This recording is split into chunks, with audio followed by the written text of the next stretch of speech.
Olá pessoal, Pai do Senhor. Hoje vamos para a aula 7, o plano de Deus para a humanidade, amém? Vamos lá, vamos começar por uma introdução. O plano de Deus para a humanidade é perfeito e soberano. Ele criou o ser humano para um relacionamento com ele, mas o pecado trouxe separação. No entanto, Deus, em sua vontade soberana, já havia preparado um plano de redenção em Cristo. Para entender esse plano, é essencial compreender os aspectos da vontade de Deus: soberana, diretiva, querer soberano e permissiva. Além disso, vamos demonstrar como a visão calvinista interpreta essas questões de maneira errada, especialmente ao negar a responsabilidade humana e a extensão do amor e da graça de Deus. Amém? Vamos para o primeiro ponto: a vontade soberana de Deus e a criação do homem. A vontade soberana de Deus se manifesta em seu propósito eterno para toda a criação. Salmos 135:6. Deus criou o homem por amor e para um propósito, e não por necessidade. Gênesis 1, 26 e 27. A criação do homem foi um ato da vontade divina, concedendo-lhe livre-arbítrio, pois Deus desejava um relacionamento genuíno e não forçado.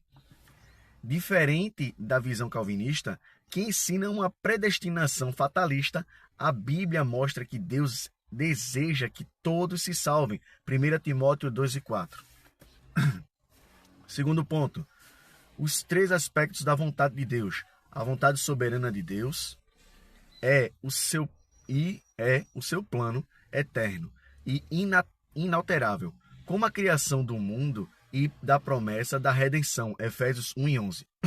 Inclui eventos que acontecerão independentemente da ação humana, como a volta de Cristo e o juízo final. Atos 1:9.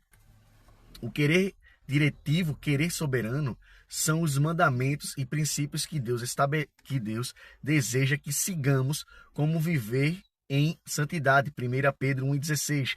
Ele ordena que todos se arrependam e creiam em Cristo, pois isso faz parte do seu propósito. Atos 17:30.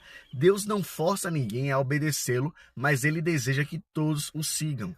O querer permissivo. Deus permite que certas coisas aconteçam sem que sejam a sua vontade perfeita, por causa do livre-arbítrio humano. O pecado entrou no mundo porque Deus permitiu que o homem escolhesse desobedecer. Gênesis 3. O sofrimento e as tragédias não são desejo de Deus, mas ele permite para cumprir seus propósitos. Romanos 8:28. Refutação ao calvinismo, enquanto é o que a gente falou ainda agora. Os calvinistas ensinam que tudo o que acontece é vontade soberana de Deus, inclusive o pecado e a condenação de alguns. Porém, a Bíblia mostra que Deus permite, mas não deseja o mal. Ezequiel 33:11. Se Deus predestinasse alguns para o inferno, ele estaria negando seu próprio caráter amoroso e justo. Terceiro, a promessa da redenção. Após a queda, Deus anunciou o plano de redenção. Gênesis 13:15. O plano de Deus foi progressivamente revelado por meio de alianças com Noé, Abraão, Moisés e Davi. Jesus Cristo é o cumprimento desse plano. João 3:16. Quarto, o plano triunfal de Deus. A vinda de Cristo a salvação da humanidade. Jesus veio para restaurar a comunhão entre Deus e os homens. Efésios 2:16. Sua morte e ressurreição trouxeram redenção para todos os que creem. Romanos 5:8. A igreja como instrumento do plano divino. A missão da igreja é proclamar esse plano e preparar-se para a volta de Cristo. Mateus 28:19-20. Devemos viver em santidade e permanecer fiéis ao Senhor até o fim. Hebreus 12:14. O futuro glorioso e a consumação do plano de Deus. Deus restaurará todas as coisas, criando um novo céu e uma nova terra. Apocalipse 21, do 1 ao 4.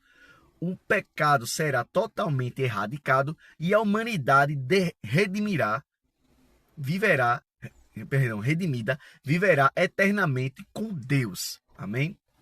Para concluir, a gente entende o seguinte: o plano de Deus para a humanidade sempre foi o amor e redenção. Sua vontade soberana estabeleceu um plano perfeito, mas ele concedeu ao homem liberdade para escolher segui-lo. O calvinismo erra ao negar essa liberdade e ao ensinar uma predestinação fatalista.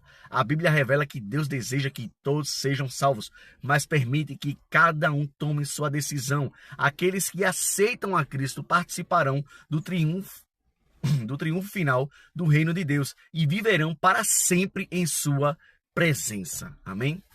Deus abençoe a todos. Espero que tenham entendido, que tenham gostado. Essa foi a aula 7 e é isso.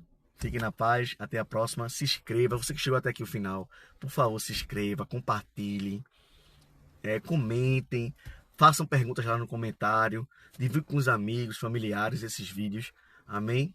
Dê sugestões de como pode ficar melhor, apesar que estou fazendo o máximo possível dentro dos recursos que eu tenho. Em nome de Jesus, Deus abençoe.